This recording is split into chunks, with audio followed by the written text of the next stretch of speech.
Buenas tardes. El tema que les voy a platicar el día de hoy es sobre cirugía ante reflujo en el paciente obeso. Este es mi disclosure. La razón por la cual la obesidad y el reflujo gastroesofágico se encuentran relacionados tiene que ver con diferentes razones. En este mapa podemos ver cómo la prevalencia de obesidad correlaciona de manera directa con la prevalencia de enfermedad por reflujo gastroesofágico. Y, por ejemplo, podemos ver cómo en Estados Unidos, donde hay una alta prevalencia de obesidad, existe también una alta prevalencia de reflujo gastroesofágico. Estados Unidos tiene una prevalencia mayor al 30% de obesidad y una prevalencia de reflujo gastroesofágico cercana al 20%. Y esta relación es inversa en países asiáticos como China o India, donde la prevalencia de obesidad es baja y por ende la prevalencia de enfermedad por reflujo gastroesofágico es también baja. La razón por la cual, insisto, estas patologías están relacionadas es porque comparten factores de riesgo común. Sabemos, por ejemplo, que por cada 5 unidades de aumento en el índice de masa corporal, aumenta el riesgo de enfermedad por reflujo gastroesofágico y específicamente de esófago de Barrett en un 35%. Y sabemos también que la pérdida de peso tiene una relación, prácticamente una relación dosis-efecto en cuanto a lo que es la disminución de enfermedad por reflujo gastroesofágico. Los factores que se asocian a obesidad aumentan, por ende, lo que es la enfermedad por reflujo gastroesofágico, y estos pueden ser mecánicos, fisiológicos o alimenticios. Dentro de los factores que sabemos que están relacionados, mencionaba yo factores alimenticios. Sabemos, por ejemplo, que las dietas ricas en grasa, el consumo de alcohol, son problemas que son compartidos en tanto la obesidad como la enfermedad por reflujo. Sabemos, por ejemplo, que los pacientes obesos tienden a presentar una presión intraabdominal aumentada, lo cual genera un aumento en la presión intragástrica que condiciona una mayor frecuencia de reflujo del estómago hacia el esófago. Sabemos también que tienen una mayor frecuencia de hernias hiatales, que tienen una disminución en el vaciado gástrico, que tienen, por ejemplo, también un tono del esfínter esofágico inferior reducido y que tienen relajaciones inapropiadas. Ambas patologías, insisto, se suman para de alguna manera potencializar el efecto una con otra. Sabemos también que existen otros factores, no nada más mecánicos y alimenticios, sino que tienen que ver con diferencias en la microbiota y diferencias en cuestiones hormonales que correlacionan todas estas enfermedades con una tercera enfermedad, como sería el adenocarcinoma del esófago.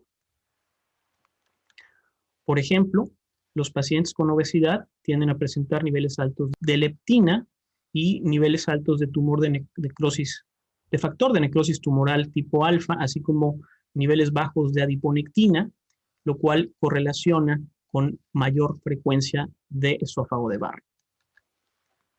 Este estudio, el estudio Trondelag, el estudio Hunt, es un estudio noruego en el cual se vio cómo había una reducción de lo que eran los síntomas de reflujo gastroesofágico grave que tenían que ver con los cambios en el índice de masa corporal. Y como podemos ver, era una relación prácticamente dosis-efecto. A mayor disminución en el índice de masa corporal, había una mayor disminución en los síntomas de reflujo gastroesofágico y viceversa. Sabemos también, por ejemplo, que los mecanismos de resolución de la obesidad se asocian a resolución de la enfermedad por reflujo gastroesofágico, como tiene que ser obvio por lo que hemos planteado anteriormente. Entonces, la disminución de peso es uno de los factores que sabemos que ayuda, y la solución de los problemas anatómicos compartidos, así como los efectos propios de las cirugías antiobesidad, condicionan por diferentes razones una disminución en la frecuencia de reflujo gastroesofágico. Sabemos, por ejemplo, desde hace ya muchos años, que los pacientes que con mayor frecuencia fallan a una funduplicatura tipo Nissen son aquellos que tienen obesidad grave. Pacientes sobre todo con índices de masa corporal mayores a 35 kilogramos por metro cuadrado de superficie corporal eran aquellos que tenían una mayor falla en lo que era la solución de sus problemas a través de una funduplicatura tipo Nissen. Y esto incluso cuando se comparaban otras variables, uno de los factores más importantes para pronosticar falla al tratamiento quirúrgico era la obesidad médicamente complicada. Múltiples otros artículos que datan ya de más de una década han demostrado que el tratamiento de la obesidad puede tener un efecto directo en lo que es la resolución de la enfermedad por reflujo gastroesofágico. Y aquí, por ejemplo, en esta revisión sistemática que se hizo en 2009 por un grupo en la Universidad de Utrecht, nos decían cómo los pacientes, una de las intervenciones que más mejoraba el reflujo gastroesofágico en pacientes obesos era aquellos pacientes que se sometían a un bypass gástrico en YDRU. En ese momento que ya se tenía pues mucha claridad con respecto a los beneficios, aún así proponían el que se siguiera estudiando esta correlación, pero realmente existe ya mucha evidencia que data más de 2 décadas de los beneficios de la cirugía bariátrica, específicamente el bypass gástrico, para disminuir el reflujo por ser una cirugía que sus características anatómicas permiten disminución de lo que son el retorno hacia el esófago del contenido gástrico. Este estudio de la Universidad de Pittsburgh también era un estudio muy interesante porque hablaba de lo que era la mejora sintomática en pacientes con enfermedad por reflujo gastroesofágico posterior a un bypass gástrico y cuál era la satisfacción de los pacientes con la operación. Y en este estudio también ya de casi 2 décadas de antigüedad, demostraba que los pacientes posterior a un bypass gástrico tenían una alta satisfacción en cuanto a la disminución de su reflujo gastroesofágico. Con respecto a lo que era el impacto del bypass gástrico en este estudio italiano, podemos ver cómo en grupos de alguna manera encontrados, no es un estudio como tal aleatorizado, pero sí encontraban una disminución muy importante en el seguimiento a largo plazo, seguidos por 39 meses. La mayor parte de los pacientes tenían una verdadera mejoría en cuanto era su sintomatología de reflujo posterior al bypass gástrico.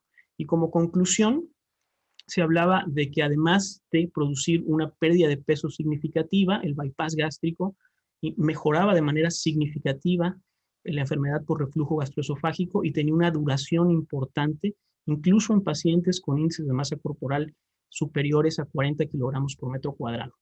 Podemos ver en este otro estudio el que habla de lo que es la manga gástrica en relación al reflujo gastroesofágico. ¿Y por qué es importante que hablemos de manga gástrica? Porque la manga gástrica es la cirugía bariátrica que se está realizando con mayor frecuencia y sería ideal que pudiera resolver ambos problemas como lo hace el bypass gástrico. Sin embargo, no es tan sencillo y vamos a encontrar la razón por la cual existe todavía controversia y no se ha terminado de definir. Podemos ver aquí, por ejemplo, cuál es la razón por la que la manga gástrica puede de alguna manera condicionar incluso un aumento en lo que es el reflujo gastroesofágico. La propia técnica quirúrgica de la manga gástrica divide muchas de las fibras sling, de las fibras paralelas que tiene el estómago y específicamente en el ángulo de His, al modificar todo lo que son la musculatura y la estructura anatómica de esta área, puede condicionar incluso una disfunción del esfínter esofágico inferior con un aumento en lo que es la frecuencia de reflujo esofágico. Como podemos ver en estas gráficas, los pacientes antes de la cirugía tenían una prevalencia de reflujo y después de la cirugía tenían incluso otra prevalencia debido a la disminución de lo que era la presión en reposo del esfínter esofágico inferior. Había una disminución significativa entre los pacientes prequirúrgicos y los pacientes postquirúrgicos. Y lo mismo se ha visto en otros estudios, como este estudio de Brettauer, en el cual, en una revisión también muy extensa de la literatura, encontraron que muchos de los pacientes tenían un incremento en los síntomas de reflujo esofágico después de la gastrectomía en manga. Por ende, se ha tratado de encontrar cuál es la causa y se sabe que no nada más es la cirugía, sino también la evolución de la misma cirugía, debido a que aquellos pacientes en los que se encuentra una dilatación del reservorio gástrico, específicamente del fondo gástrico, pueden tener asociada dismotilidad y un aumento en el reflujo. Como podemos ver en este estudio, podemos ver aquí un pouch, un fondo gástrico dilatado que condicionaba reflujo en este paciente sometido a una manga gástrica, o una gastrectomía en manga.